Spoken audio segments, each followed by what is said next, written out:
Story 1. This occurred in July of the previous year. Some rather serious issues left me without power for several days while they fixed my house. My work from home posed a significant challenge, necessitating me to rent an Airbnb for several days until the restoration of my house's power. Since I don't reside in the largest city, there weren't many Airbnbs available in the area. The closest reasonably priced Airbnb was approximately 45 minutes away from my house.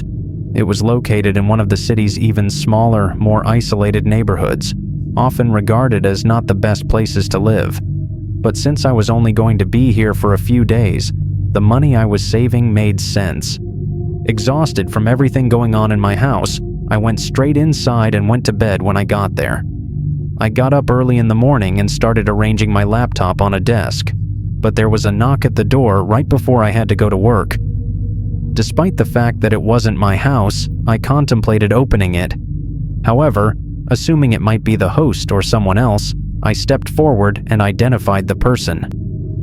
A man with many tattoos, possibly in his early 30s, was sitting on the porch. He didn't appear to be a salesman or an Airbnb host. I decided to leave, as I didn't really want to know why he was here. I turned away from the door and returned to my desk, where I completed my preparations and got to work. After being away for several days, I had a lot of work and several meetings to catch up on. I think I stayed at the desk until 8 p.m., and even then I was thinking about returning to work after going to get dinner. But no sooner had I returned and sat down to eat than there was another pounding on the door. I immediately stood up to see who it was, and I wasn't surprised.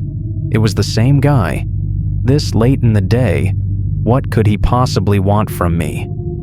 Again, I simply ignored the door and continued eating my dinner, even though I was more annoyed than worried. At approximately 1 p.m., after 30 minutes, I made the decision to labor for an additional hour. Even though I was exhausted, I knew that putting off the work until tomorrow would just increase my stress levels. For the following hour, I tried to concentrate after putting on my headphones. I made significant progress, and once I was satisfied, I turned off my laptop for the night. I believe the only light on was from my laptop screen because I hadn't realized how black it had become. I felt a cold run through me as soon as I went to the front to turn on the light. There were barely noticeable, yet distinct, shoe tracks down the entrance hallway. As I looked around, they were everywhere, even going directly behind the desk I was working at. I followed them cautiously to the ajar rear door, and I was terrified. It was simply pure terror, and I'm not even sure how to put it into words. Shortly after, the sound of footsteps descended the stairs. They went cautiously and slowly to the bottom, but as they did, a man glanced straight at me from the corridor. His tattoos and other markings showed that it was the same man, and he seemed surprised to see me move. However, that surprise soon gave way to fury. Only annoyance and rage were visible on his face. I started to speak, but nothing came out of my mouth, and my heart began to race, so I quickly turned around and ran out the back door. I dashed past the houses, through the backyard, and into some distant trees.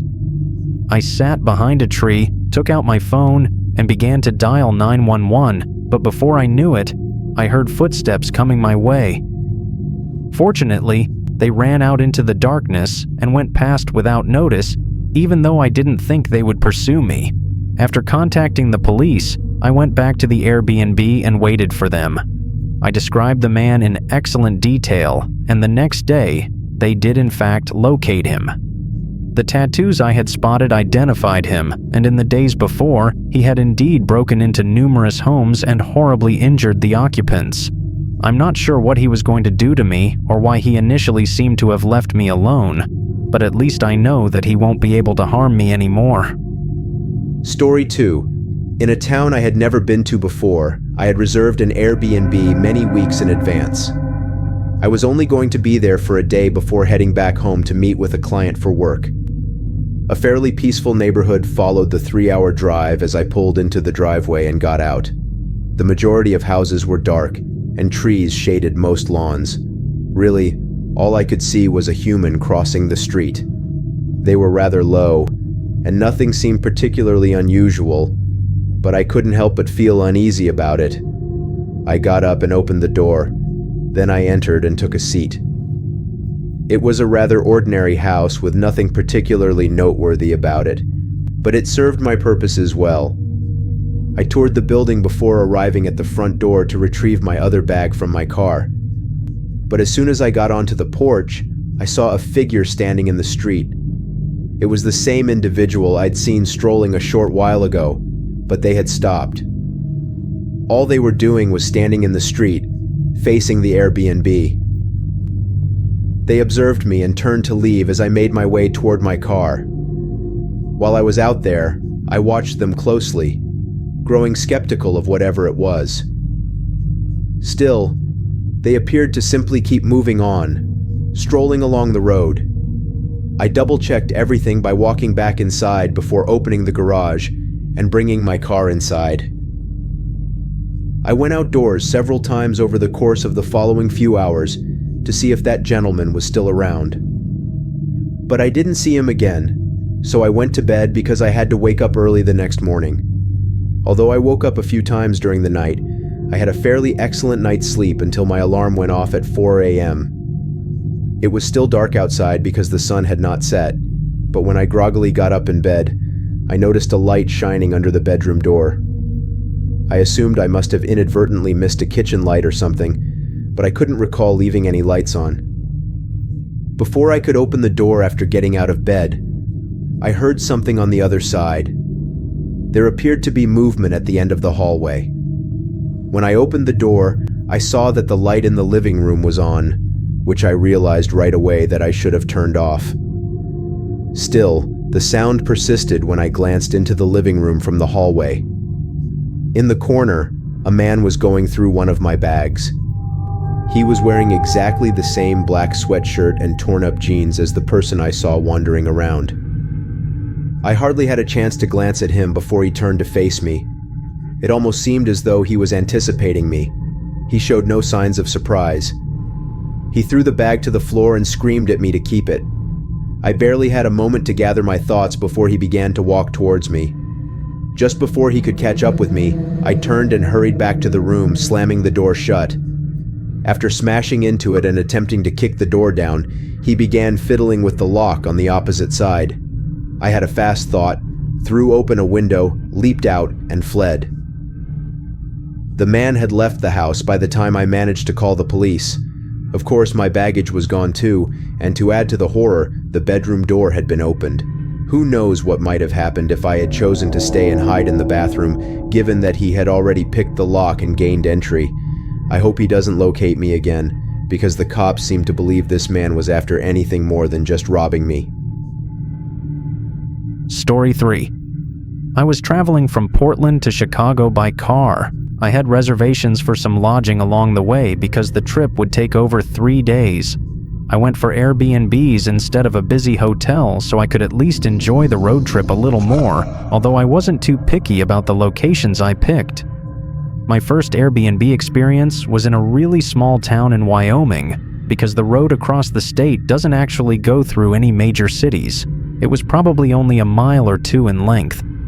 It started to snow fiercely as soon as I crossed into Wyoming, making the long drive even more difficult. When I arrived in town, it was already dusk, with snow blanketing the roads. Though I don't know much about little towns, this seemed precisely how I expected it to be, especially in a state with a low population like Wyoming. Still, it seemed very dead. It was obvious that there wouldn't be a McDonald's or another place where I could grab a quick dinner, contrary to my hopes. I proceeded to drive through the town, then veered off the street towards my Airbnb. Tall pine trees coated in snow flanked the front yard of the little house situated in the middle of a field, accessible via a lengthy driveway. After parking on the side, I took my stuff outside and made my way to the front. After entering the code, I shut the door and turned on the lights inside. It was compact, with only a living room and bedroom, perhaps 500 square feet. After removing my shoes and placing my suitcase next to the bed, I sat down on the couch. When I opened it, There was a thump from the bedroom. I turned to face the doorway from which I had just emerged. I have no idea what it could have been, but it was fairly loud. I stood up, turned on the light, and walked back, peering into the room. Everything was the same. The bedroom closet was the only other door in the house, so I went to inspect the small bathroom that was also there. Everything appeared fine. When I approached and pulled on the door handle, it remained in place. The door looked locked from the outside. Initially, I felt a little uneasy about the closed bedroom closet, but then I contemplated the possibility that the owner might have been using it as a maintenance closet to store items. That was my ultimate conclusion, because there was nothing else to do. I returned to the living room and took a seat on the couch to rest my eyes while I considered my strategy for the following day. After 15 minutes, I got up and walked to the window to see if the snow was still falling and whether the roads would even be passable the next day. It was still snowing a lot, and the outside world was ominously black, with no lights from the town visible behind the towering pine trees. Before I could return to the couch after closing the blinds, I noticed a shadow moving across the bedroom. It was gradual and fluid, like a shadow of a door opening or closing. While listening, I began to move toward the doorway and peer inside the room. I knew I saw something moving there, even though everything appeared to be in its proper place, and the shadow I saw was not generated by anything. I kept scanning the area until I found myself staring at the closet once more. Even though it was still closed, I had a strange feeling about it. As I reached up and grasped the handle, it opened easily. It was only a small, empty walk-in closet inside, and although it was no longer locked, nothing was inside. Before I could even attempt to pull everything together, I heard someone behind me. I turned around and saw a big man standing in the restroom doorway. I peered at him, and he didn't even seem to notice that he looked worn out and beaten, with cuts and scratches all over his face. He moved into the bedroom, bent over, and reached under the bed to get a soiled, worn-out duffel bag. The man then got back up and slowly made his way out the front door and out of the room, not even giving me a sidelong glance. As I ran up, I saw him following in the snow until he was beyond the lights of the house. I really hope you liked this tale. I am thrilled to share these stories with you. Share this video with others so that we can keep growing, and more stories can reach more people. Kindly provide your thoughts and experiences in the comments section. It will aid in my further development. If you liked the video, don't forget to hit the subscribe button. Many thanks, and I hope to see you again soon.